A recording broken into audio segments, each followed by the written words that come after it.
দিনটা ছিল 30শে ডিসেম্বর। যথারীতি সকালবেলায় উঠে ব্রেকফাস্ট আগে করে নিলাম, তার কারণ আমার ছেলে ঘুমোচ্ছিল বলে বিছানাটা পরিষ্কার করতে পারিনি। তারপরে উঠে এই দেখো, চুটকি বাজে যেরকম নিমিষের মধ্যে বিছানা সবাই জানে পরিষ্কার হয়ে যায়, সেরকমভাবেই আমি পরিষ্কার করলাম। জাস্ট এরকমভাবে একটা চুটকি বাজালাম আর বিছানা আমার পরিষ্কার হয়ে গেল। যাই হোক, এবার আসি লাঞ্চের দিকে। আজকে ছিল মানে 30 তারিখ ছিল একাদশী। যারা একাদশী জানো তারা হয়তো জানবে যে 30 তারিখ একাদশী ছিল। তো আমার শাশুড়ি মা যেহেতু চলে এসছেন, আমার শাশুড়ি মা একাদশী করেন। তো একাদশীর দিন এবার উনি লাঞ্চের ব্যাপার, উনি লাঞ্চের জিনিসটা দেখেন। তো লাঞ্চে উনি একাদশীতে মানে বাঁধাকপি করলেন, নিরামিষ বাঁধাকপি যাকে বলে, আর উনি খেলেন ডালিয়া। তো ডালিয়াটা যেভাবে করলো সেভাবে তোমরা দেখেই নিলে। ফার্স্টে ফোড়ঙ্গে দিয়ে দিল সমস্ত কিছু। অন্যরা অন্যরকমভাবে করে, সবারই পদ্ধতি আলাদা, উনি ওইভাবে করেন। ফোড়ঙ্গে দিয়ে দেওয়ার পর ডালটা দিয়ে পরে টমেটো দিয়ে ফার্স্টে এটাকে কষিয়ে নিল, যে মশলাটা দিয়েছিল সেই মশলাটা। তারপরে ডালটা দিয়ে পরে একটু নাড়াচাড়ান করে পরে জল দিয়ে ফার্স্টে ডালটাকে সেদ্ধ করাবে।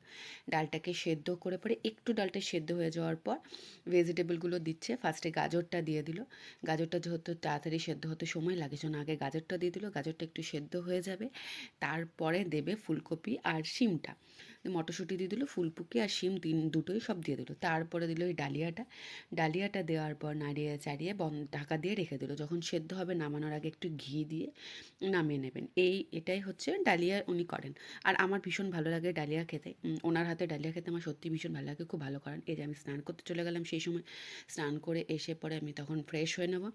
ফ্রেশ হয়ে নিয়ে তারপরে মা বলল একাদশী, মায়ের এত ঠান্ডা লাগছিল, মায়েরও স্নান করে পুজো করার যেহেতু ছিল, মা বললো তুই ডিমটা করে নে। তাই আমি যাব ডিমটা করতে। এরপর আমি চান করে ফ্রেশ হয়ে পড়ে এবার যাব ডিমের জোগাড়। ডিমের যদিও বা জোগাড়যন্ত্র সব করাই আছে, মায়েরই করার কথা ছিল, যেহেতু মায়ের খুব লেট হয়ে গেছিলো স্নান করতে।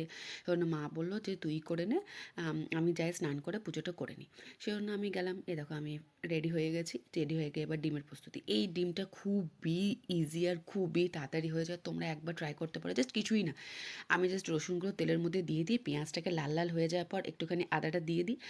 আদাটা একটু কষানোর পর যা তোমরা বেসিক মশলা দাও, ধনে গুঁড়ো, জিরে গুঁড়ো, হলুদ, লঙ্কার গুঁড়ো মানে ঝাল লঙ্কা, কাশ্মীরি লঙ্কা, তোমাদের যা দেওয়ার ইচ্ছে সেটাই দেয়।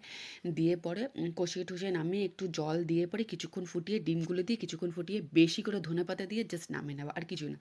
লাস্টের ক্লিপগুলো আমি নিতে পারিনি, তার তার কারণ হচ্ছে ছেলের অ্যাকচুয়ালি মা করে ছেলে চলে এসেছিলো, দরজা খুলতে গেছিলাম আর তাড়াহুড়োও লেগে গেছিলো।